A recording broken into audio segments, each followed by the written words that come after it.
Hello. Yeah, I'm recording. I just want to say, oh man, this corona thing, okay? It's like March 22nd or something like that. And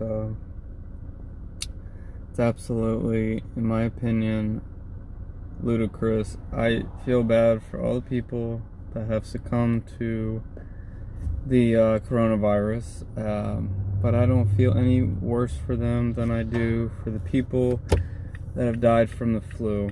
And I just wanted to say that, we have over 1 billion people, around 1 billion people a year get the flu. 1 billion.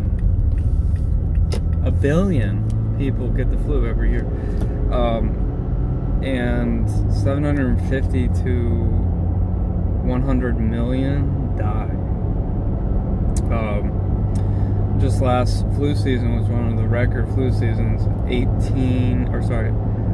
61 million people just in the United States. It was a really bad flu season. 61,000 people died. Tens of millions were hospitalized from the flu.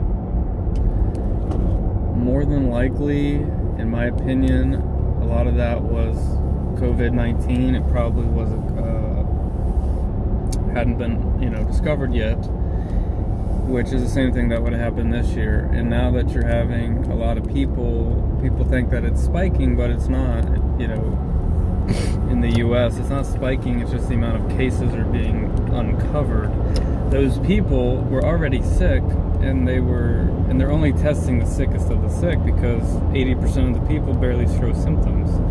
They think it's allergies or a cold or whatever. So 80% of the people that are healthy are not showing symptoms. So it's only the critical and the serious that are actually going to the hospitals and clinics that are ended up even getting tested. So, and I'm not a conspiracist. I'm not saying there's a conspiracy here. I completely think that it's a real disease, but I'm just giving you the real. I just put things in perspective. Like, I'm a guy that wanted the world to end. As a kid, I've always been like negative, and I used to be wanting the world to end. But this isn't gonna be it. So, not that I want suffering or people to die, but just I was always very pessimistic. Never really liked people in general. But it's sad. But there's a lot of fear. The fear is actually worse than the actual disease itself. And when all is said and done, we're going to see here in about 6 weeks or less, probably much less, I'd say 2 to 3 weeks, the numbers, and they've already started to drop, but we'll see, they'll start to drop. And it's actually a good thing. People think it's not a good thing to see more cases go up, but it is, because what's happening is it's forcing the mortality rate down. So at one point we thought there was going to be like a 3% fatality rate, and then it dropped to like 1%, and now they're thinking it could be right in line with the flu mortality rate, which is 0.1%. So it's actually a good thing that, and then they say that 10 times the amount of people that actually have it probably have it. Or, there's 10 times the non-reporting, and those are just people with the sniffles that actually have it, but kind of like have the flu, but it's not like the serious flu. And just, I've learned a lot over this because I'm analytical and I do my own research. I don't watch all that news crap because they love fear. So I'm shocked about the government's intervening in such a way. I mean, whatever. Luckily for me, it doesn't affect me that much right now. It will affect the economy, and it could have impacts on me, and we'll see how that goes. However, I think that precautions are important, but also we already were socially isolated, and I hope that we bounce back stronger than before, and that people will appreciate socialization more. And there's a lot to be learned from this, because this isn't the one, right? But there could be the one coming one day that's actually bad. this isn't bad. I mean, you see like 2 new cases in Kentucky. One elderly man who already was dying died, who had it. And then like you see studies of Italy where 99% of the people who have died had compromised immune systems or suffered from a comorbid health condition. I don't have all the answers, but the numbers don't lie. And it's compared to the flu, it's really not impressive at all. And I'm like in the minority, like I'm like, whoa. But I found plenty of good science to back me up, and I think it will continue to back me up. But I think it's new, it's unknown, and clearly we didn't, all these people that were testing for it doesn't cause it, unless I'm wrong, but that doesn't make sense. So we're testing for it, and all of a sudden we're finding these people, right? New York just reported 5,000 additional cases. Those people already had the flu, were diagnosed with the flu. So now what you're doing is you're taking away the numbers from the flu, and those are the so now that's actually normalizing the amount of people that are sick, because they were already sick. They didn't get sick by being tested.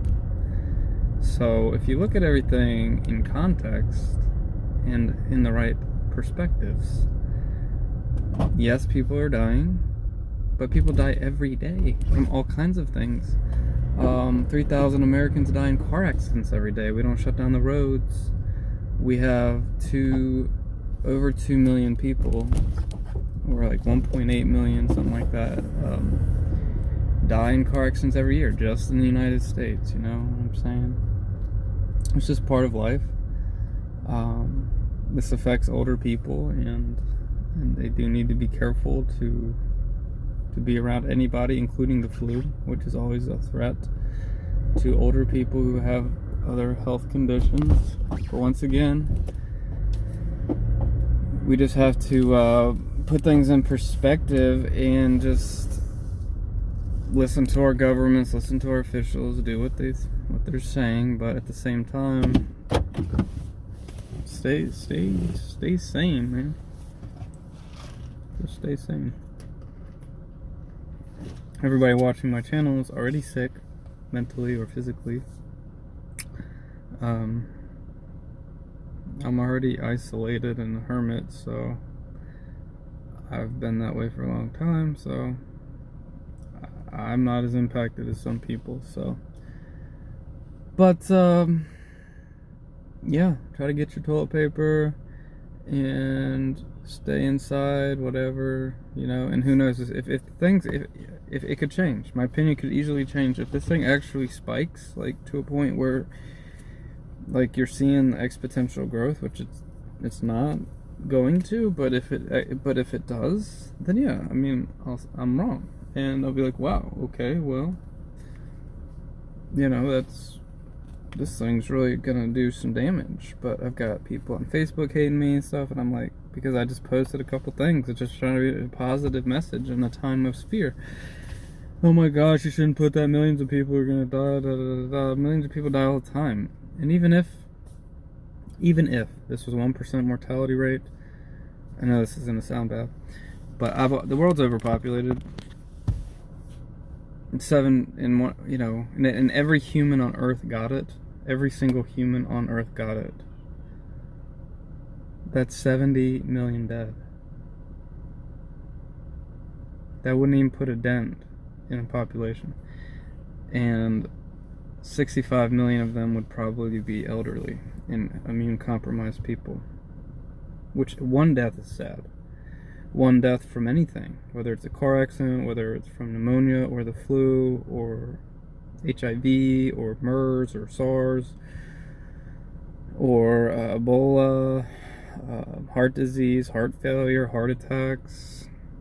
There's a lot of ways we die, and every single death is sad, and every life is sacred, and everybody has people that are impacted by those deaths. So I don't want to take away anything from that. But in perspective, as a whole, the world will go on, And once you get this, you can't get it again. Oh, and I don't know if I was going to say that the flu vaccine is only 10 to 40% effective.